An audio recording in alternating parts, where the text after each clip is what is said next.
Morning. Welcome to some gentle yoga. So we're gonna need a couple things. You might need a block or two for just like propping an elbow up on, or we're gonna do a side bend. We're gonna do some hip openers. You might want a yoga strap. I'm definitely gonna use one because we'll do some poses near the end, laying on our back. But to start with, we're gonna start seated. So you might want a blanket or a pillow to sit up on the edge of, or to put underneath the knees, or anything that sort of feels vulnerable. So I'm just gonna keep mine handy in case when I switch which leg is in front with this, well, maybe just right now, a little support under one knee would not be bad. So find a comfortable seat, one in which sort of theoretically you can relax yourself into. Relax the shoulders, settle in. So we want to kind of trace the pathway with our attention of the nerves that are responsible for our parasympathetic response, our relaxation. So 3 pairs of those cranial nerves go into the face. And so can we check in, just make sure that the jaw is relaxed, that the mouth is a little on the softer side. Nothing's pulling on your scalp in funky ways. Can we relax the eyes a little bit deeper? And so kind of the general feeling that I want to bring to my face is that my eyes are really kind. Right? I'm looking out onto the world with kindness, and that my mouth is so soft, so relaxed, it's so easy that like only kind words would come out of a mouth like this. Nothing pointy, just sweet kindness. And that's the quality I'm trying to bring to my face. And then the last pericranial nerve, the vagus nerve, kind of rolls through the body, and it goes through the throat, kind of touches into a lot of the internal organs. It goes into the intestines, kind of all the way down to the very bottom, the colon. And if I sort of figure like there's a kind of center channel through which that nerve meanders, which literally is what the word means, meandering nerve. Can I soften all of those places? And usually for me, tension in this nerve pathway shows up in the belly, like in a clutching in my gut, kind of gripping. But it might show up in other ways too. Can I let go there? That's a control situation for me. I know that it's like some aspect of my will trying to control circumstances in my outer environment, which is a fool's errand, really, let's face it. So can we just soften into this moment, be present for the breath? Because ultimately our yoga practice, we want, especially for a gentle yoga practice, we want to approach the gentle yoga practice with kindness and kind of openness to the experience.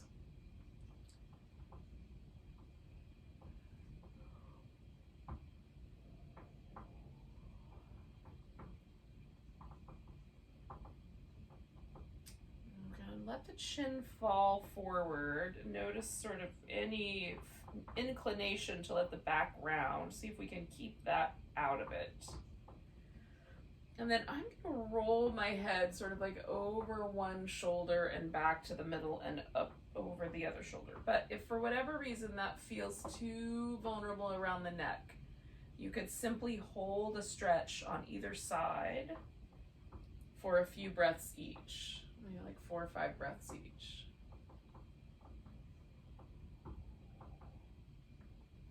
And I just want to notice the whole sort of range of motion as I move through.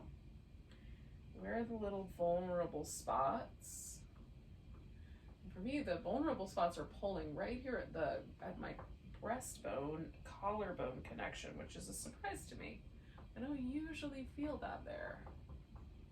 And the vulnerability is kind of in the front of my throat, which is very intriguing.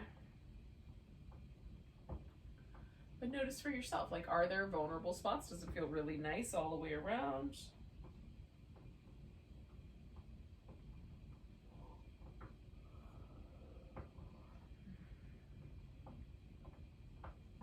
All right, I'm gonna do one more little set here.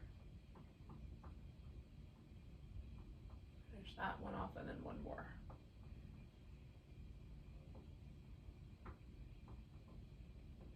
Now when you're ready, you'll come to the center, let your head kind of float back into place.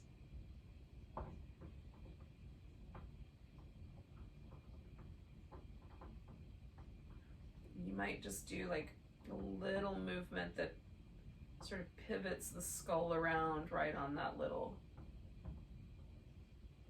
neck vertebrae. Even that little teeny tiny movement is accompanied by all these kind of interesting cellophane-y releasing sounds for me. What about you? And then again, can I find this kind of, because I notice this vulnerability here is that, you know, as I get my head realigned, I even feel it in the like center of my throat. So can I relax that? Ooh, and then we're going to take the shoulders through some movement, and this might be fun because my collarbones will get some chances to change shapes. Well, move around anyway. So can you get a little movement in the shoulder blades so that we got some protraction, some rotation, some elevation, retraction, and depression.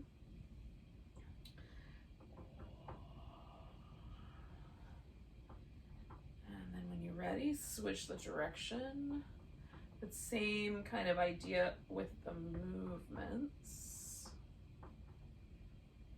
And are any of those movements vulnerable? And is one side different than the other? Okay, so let's just do the kind of movements in isolation. So we're going to lift the shoulders up. Oh, and then draw them down. So we've got elevation and depression. Not to confuse that with the mental state, just the shoulder blade state. Lower down, lift up, lower down. One more of those. Lift up, lower down. Then we're just gonna rotate. So we're gonna rotate the shoulder forward and rotate it back. Rotate it forward. I'm just doing the right one for now. Rotate it back, rotate it forward, rotate it back, and then I'm going to switch to the other side. Rotate forward and back. Now back, it doesn't go very far for me. Forward is quite a lot of rotation.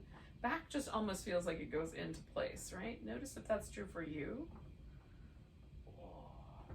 Then we'll do some retraction. We'll kind of hug the shoulder blades together, and some protraction and push them off to the side. It almost looks like we're trying to sort of embody the Hulk. Draw them back, push them forward, draw them back, push them forward. All right, one more of those. All right, so then, oh golly, get a little sort of freedom of movement in the shoulder. And then come back to sort of pausing for just a second and notice how that landed us. I definitely feel like there's more space between my ear and the top of my shoulder. Now when you're ready, we're gonna do some little rotation movements with the spine.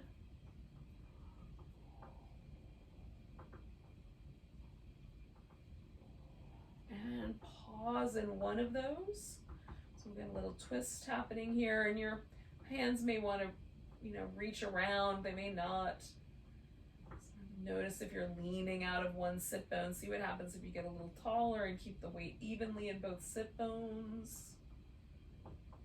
We're going to come out of that twist and do a little side bend, and then a forward bend, and then a side bend, and a forward bend, and a side bend, and a forward bend,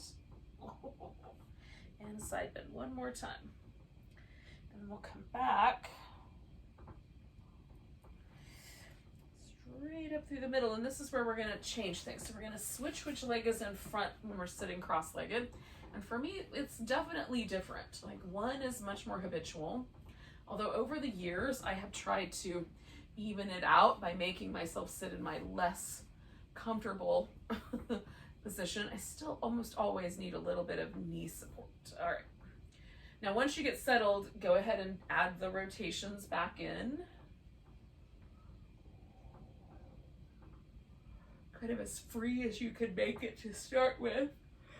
Ooh, pardon me.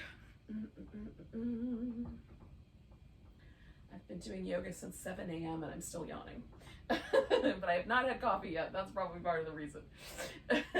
So we're gonna circle around, settle in, and I'm twisting the opposite direction, of course, that I was earlier.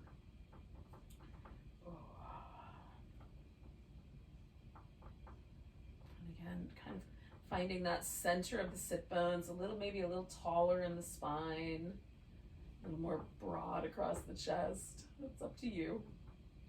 It feels very regal to me, so I like that feeling. One more breath here. And then we'll release the twist, but add the side bend, the forward bend, a side bend going the other direction. You can just kind of weave those together so they sort of morph into each other, or you can make them very distinct. One more of those.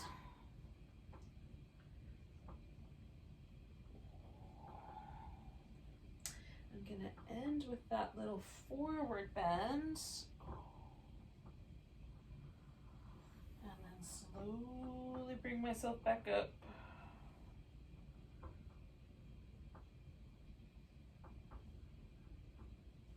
Now, I'm gonna loosen up the legs a little bit, put my feet kind of in a loose butterfly arrangement, just so I've got plenty of room for my pelvis to tilt forward so that I can create the little arch in the spine, and then lean back. You can hold onto the knees, or, whatever, not hold on at all, the shins, the ankles, whatever kind of is in the right amount of space for you. I've got short arms, so the farthest out it's gonna be for me is knees. So arching back, so we've got that sort of little cat shapes where I'm tilting my pelvis forward, broadening through the chest, feeling that flexion in the spine, or extension in the spine, and then pulling the navel back, flexing the spine, tilting the pelvis back. Hopefully that makes sense. There's movement in the hips. I'm trying to create some movement in my shoulders as well, and then movement in the spine. That feels kind of fluid and invites my spine to sort of get looser and a little more comfortable. I don't know if it's going to work out today, but I'm definitely going to try. All right, one more of those. And then I'm going to keep this little butterfly shape, but fold forward over it. So it might just be like a little tiny tilt of the pelvis. It might be that the pelvis will tilt forward more. You might want the feet further out or further in, add more support or less. I'm gonna do a kind of flow here of a sort. I'm gonna exhale and let my back round, and inhale in almost like one vertebrae at a time, kind of like a little wave pattern. I'm gonna let myself come up. So I'm gonna let it wave down one vertebrae at a time. And wave up, starting kind of as close to my navel as I can in both instances, and finishing at the neck or the head. just want to feel some movement in my vertebrae.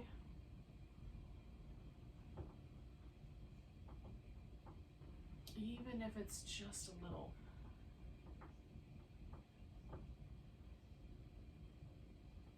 And one more of those.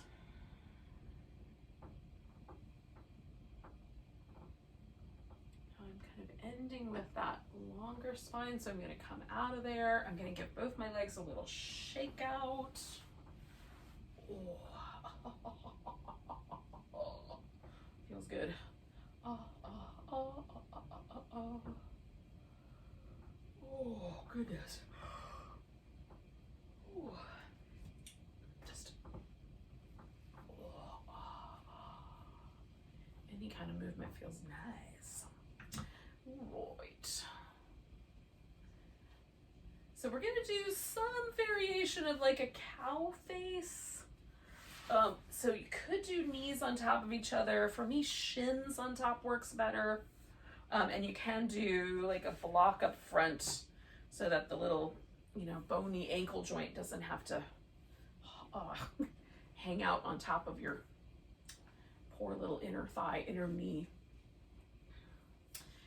So on one side for me, it's a little easier to hang out with the legs on top of each other. And on the other side, I like to use the block. But again, just choose appropriately. I'm going to try to soften through the hips, sit up tall. It might be leaning back is a little bit better. It might be leaning forward is a little bit better. Maybe side bending is a little bit better. Or a twist, right? So you can feel that part out.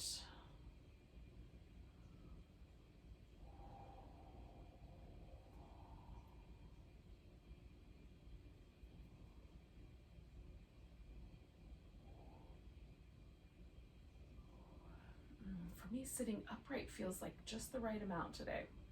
Normally I like to fold forward, but today this is feeling nice. And so again, like each time we come to the practice like fresh, no baggage from before, no expectations.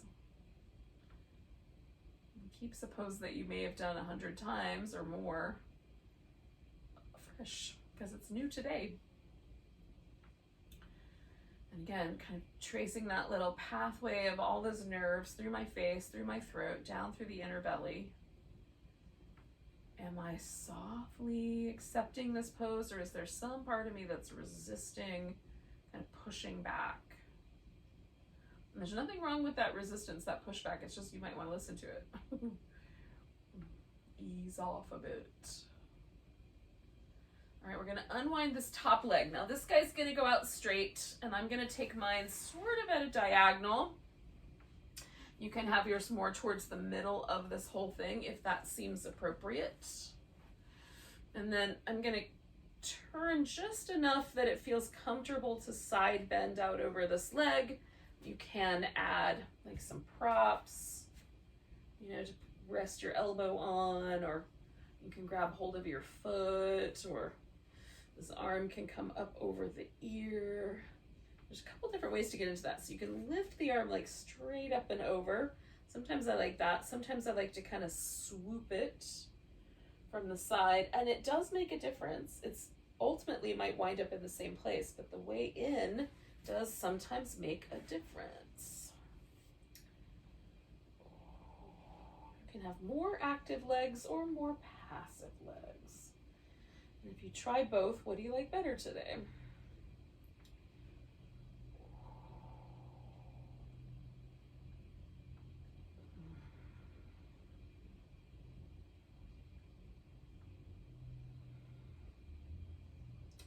Two more breaths.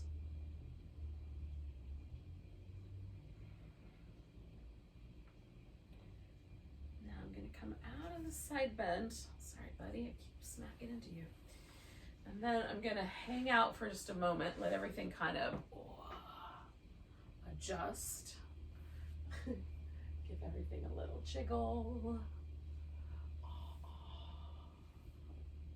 Spine, legs, ankles, toes, whatever might be fun to feel moving. Now, that was my right leg on top. So that was that side. So on the second side, I'm gonna do my left leg on top, of course. And again, this might be a different creature. Which one is often a different creature? So I might add in some additional friends, some additional props to help support the pose. Now this hip is less spicy usually, but sometimes this ankle or this leg is more spicy where the ankle touches. Right? So you might just notice the relationship here between the legs. Notice the relationship between the pelvis and the way the legs are kind of hanging out. Did that inner tension kind of grip in to try to force the pose? And can we really deeply relax down through the center? Ultimately, I think this is the key to sort of unblocking the chakras, is this kind of softening through this inner center, this willingness to let go, relax, be present without tightening up or creating resistance isn't the right word, but sort of like creating a control dynamic is kind of what I'm trying to get at. Can we just be present for what is? Which might be a vulnerability in the hip that we, are now experiencing because today, this year, whatever is happening, practices evolve. All right, we got 2 more breaths with whatever's happening as we are.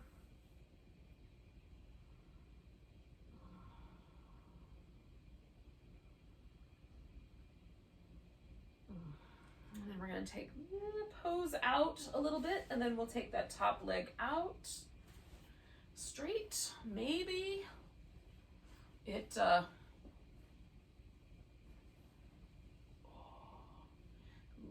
you want it to hang out more towards the middle. Maybe it feels nice for it to hang out along the side, and then we'll side bend over. And again, maybe the arm goes overhead, but maybe it doesn't. Maybe for whatever reason that causes trouble today.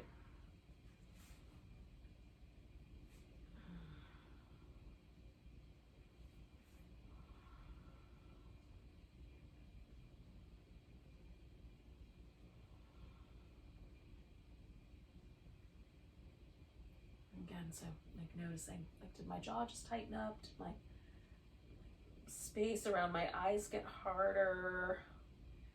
And this pose can feel really vulnerable to me in this lower back area. And so kind of softly finding my way into the pose without causing trouble there. Apparently, especially on this side today, is the work.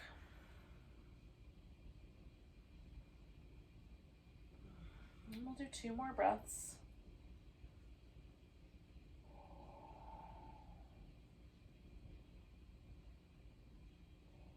Come out.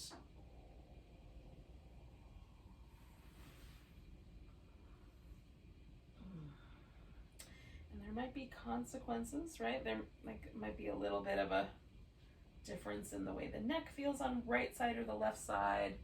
There might be a need for some movement. You will decide. Now, ultimately, what we're going to do is we're going to lie down. So whether that happens immediately, or you give yourself some little movements, maybe you want to do some kneeling cat-cows and not just the little seated version.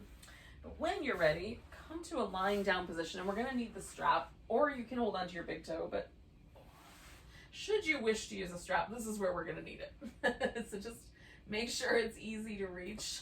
We're going to start with some movement, and I am resting my feet on the floor, but you could also pick your knees up and let them float in the air. Okay? So this could be like a happy baby movement or this little windshield wipers. I'm starting here, and then I'm going to kind of work my way in a happy baby direction. I'm going to start with just one leg. So I'm going to let my left leg kind of stretch out and hang out softly, and then I'm going to bring this right leg into kind of a half happy baby. You can hold onto the foot. I'm going to hold onto the shin, and maybe even with the opposite hand here. I'm liking that better. So I've got an external rotation. It looks a little bit like a pigeon upside down, and I'm just rocking this baby back and forth. So I've got a range of motion that I'm feeling through my external hip rotators. As I get closer to the middle, I feel more in that sort of up, kind of tucked under this outer hip edge of the glute. There's the glutes that are up here on the side, not that one, but the gluteus maximus, the bigger one. It kind of tucks up against the edge of that. Sometimes if I'm doing the regular pigeon, I feel it like under the glute. In this case, I can feel sort of where those muscles live sort of off to the side, right? So just feel in the little neighborhoods that are being impacted by my choice here. And then I'm going to take the strap and put it around the ball of the foot.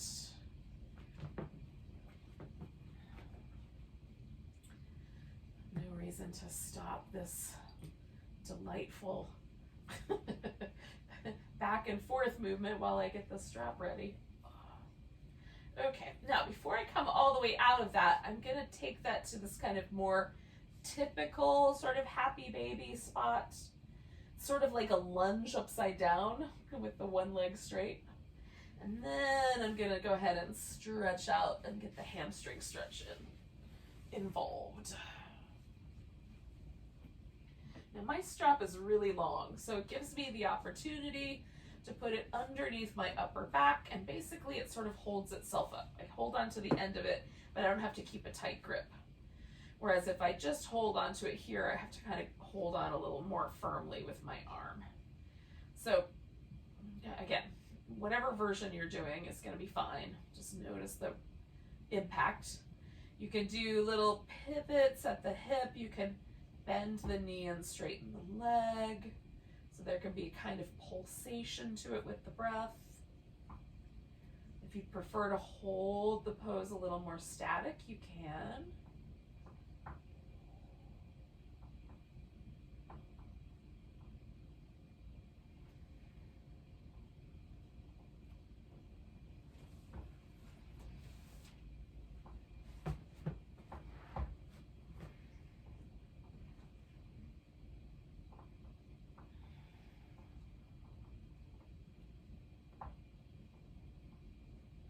We'll do 2 more breaths.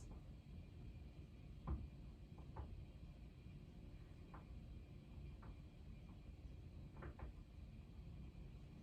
then we're going to go out to the side when you're ready. And again, if it feels like you want to stay more with the hamstrings and the inner thighs have had enough, okay. You can rotate the leg a little out or a little in. For me, there's a little less movement here than there was in the hamstring version of the stretch, but there's still enough that I notice a difference. You can bend the leg and straighten out the knee. And again, that can be a kind of pulsation where you inhale one of the movements and exhale the other. You can hang out in the full expression of the pose, just leaning into it. There's lots of options.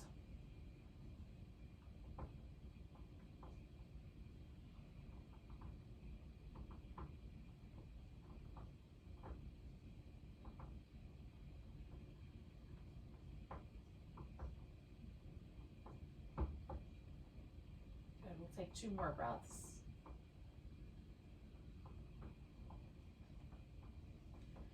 Now I'm going to bend the knee and kind of swing back towards that sort of happy baby position that I started with.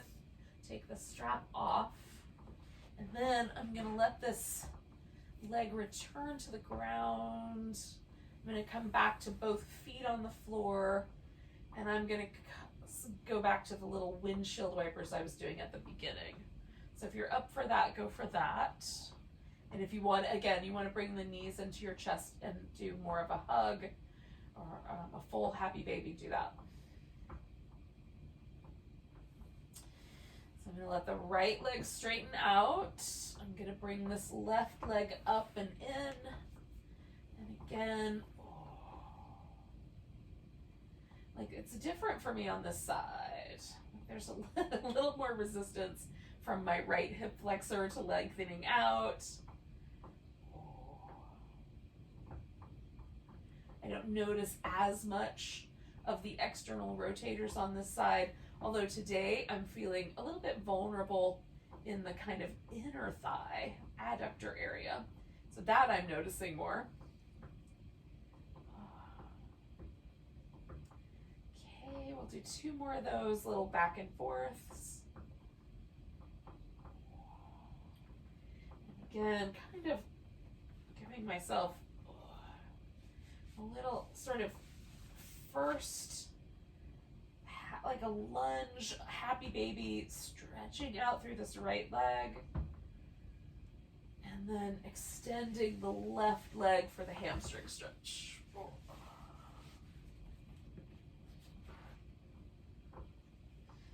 If you want to prop up your torso a little bit more so you're not laying all the way down on your back, you could do that.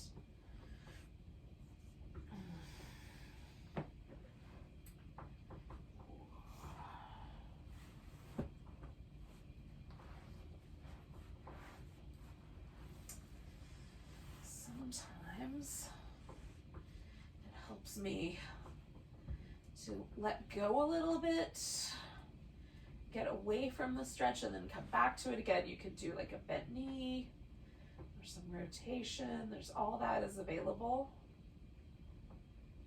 either as a pulsation or just an occasional movement.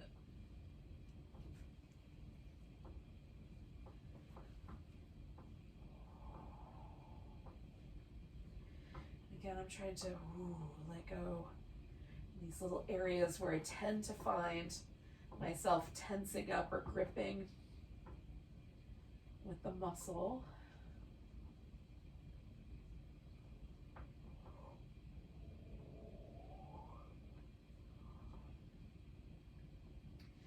Okay, one more breath. And then we're going out to the side. Oops, hello, friend. Let me get under you. Maybe. Maybe under you.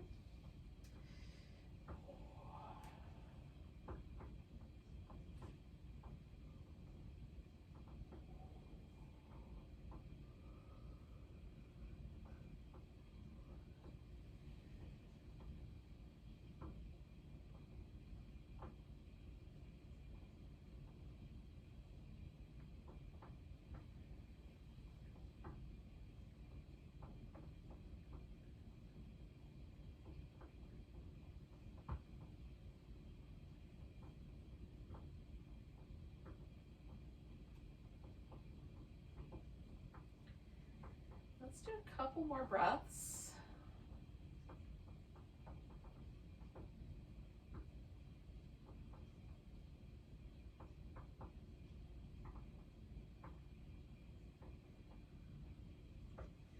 All right, so we're gonna bring ourselves back to that sort of happy baby shape.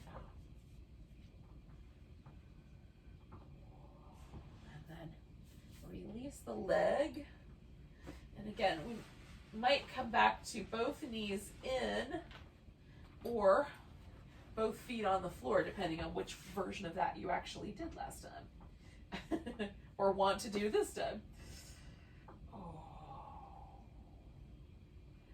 And we're going to end this with a spinal twist. Now you can do a little like one leg wrapped around the other. You can have the legs stacked. One leg can be straight out and one leg straight down. So you get to sort of decide how you want that to go. And I'm just going to experiment until I decide I like it or that it's interesting enough to want to hang out with. And then sort of feel the front kind of bowl of the pelvis and the inner portion of the kind of lower back rib cage on this, whatever side's on the top. Feel those 2 points and see if those 2 places, that's the pathway of the psoas muscle, can we let both of those relax, like both ends of that chain. So there's a little more space kind of down the side of the hip without pulling or being too pushy. Can we just let go into that?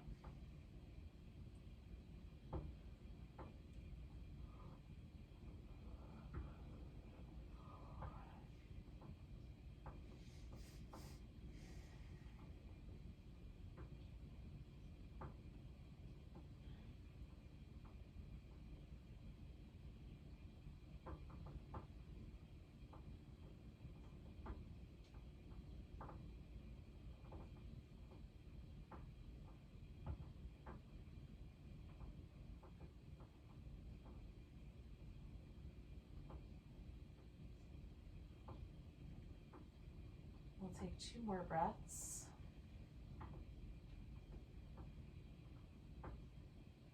Now I'm going to keep my legs in this arrangement as I come back to the center.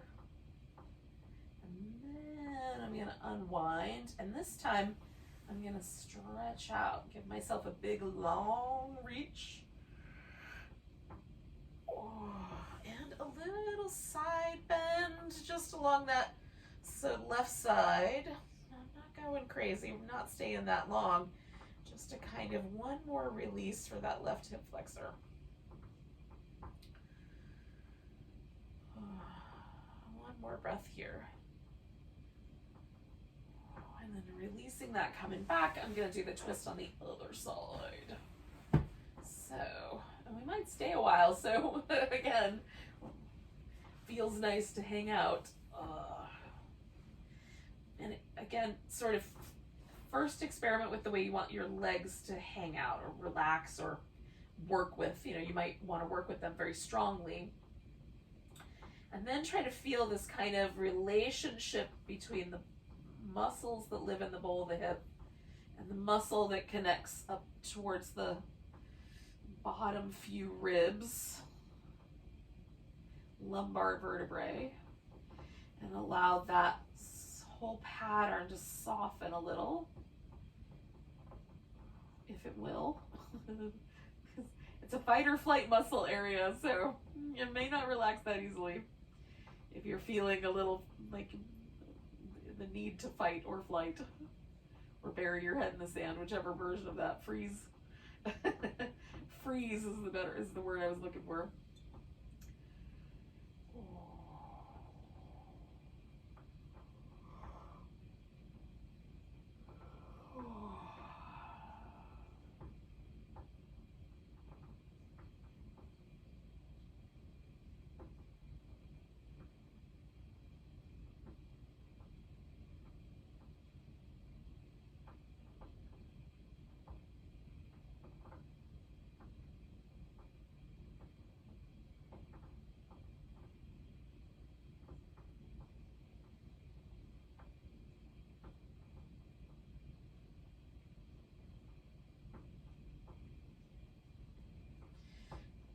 Adjust my shoulder. We'll stay for a few more breaths.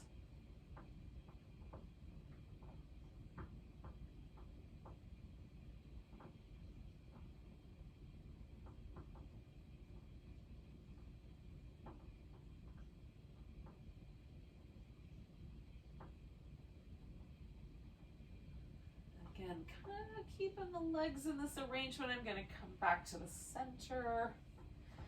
Adjust, stretch out. And that might be enough, or if you're up for it, a little kind of crescent for a few breaths.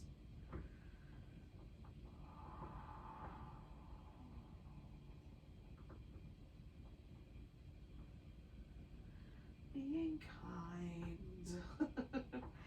to your hip flexor.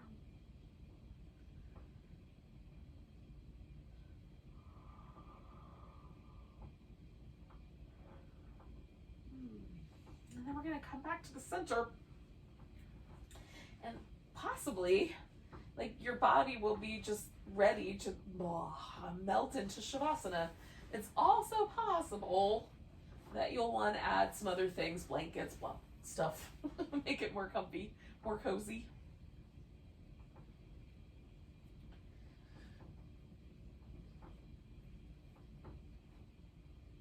Do what you think is best.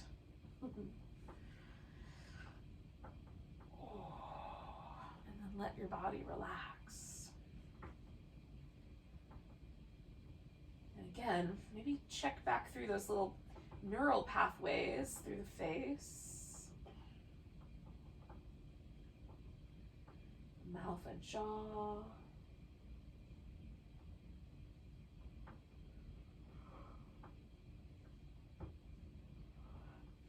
Down through the center of the body, letting go in the deep belly,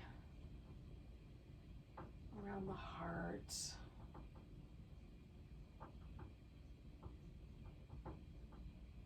below the navel.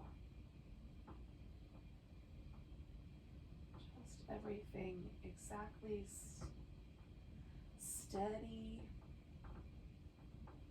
and at ease.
So we're not going to move yet, but just take a moment and notice the breath again.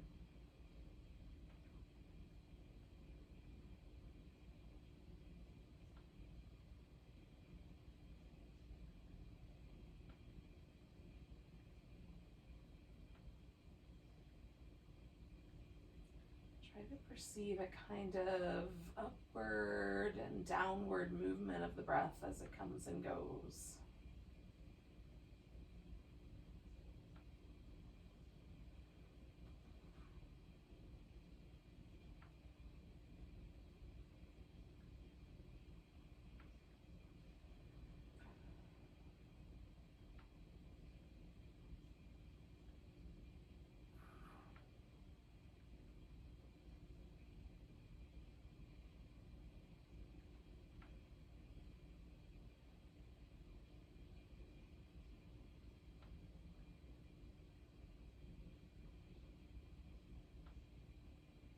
Take one more big breath. Let it go with a big deep sigh. And as we kind of return to a seated position, see if we can keep some of this really easygoing state of being anyway.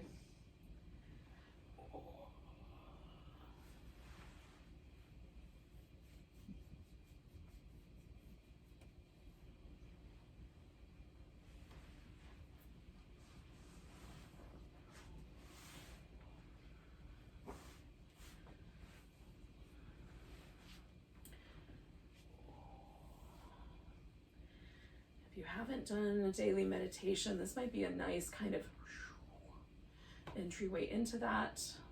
But for our time together, we'll take one more big breath. And a big deep sigh.